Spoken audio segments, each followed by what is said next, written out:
Since I started this series, my scale has gone from Indian spicy at the top all the way down to the opposite of spicy, which is, of course, minty. But apparently, not everybody agrees with me on this. Minty isn't the opposite of spicy. No, it's creamy or milky or... Creamy?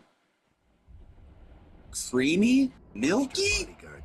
These are not types of taste. These are textures.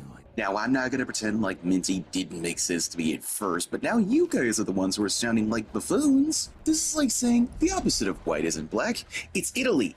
Dowd, my old friend.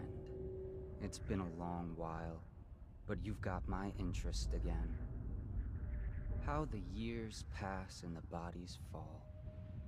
Did you know that there are only 8 like you in the world, bearing my mark? Oh, so they should be the protagonists of the next games, right? I'm here because you're right. The Empress was different. This time, you can't just fade away into the shadows. There will be consequences. Meaning there were never any consequences before? Even when Dowd was just starting out as an assassin, he never had to face the repercussions of his actions? Your story is close to ending. Well, not too close, because I have about 15 more years and a few months left to live. I'm here to give you one last gift, Dowd. It's a mystery.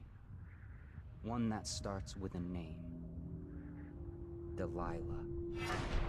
You might be thinking, well, they didn't plan that far ahead for Dowd to live, you know, in Death of the Outsider. But remember that Delilah made her appearance as early as this DLC, and she wouldn't return as the big bad until 4 years later in Dishonored 2. They used to tell stories about a woman in the slums who did work like this. Granny Rags. They said she was 100 years old.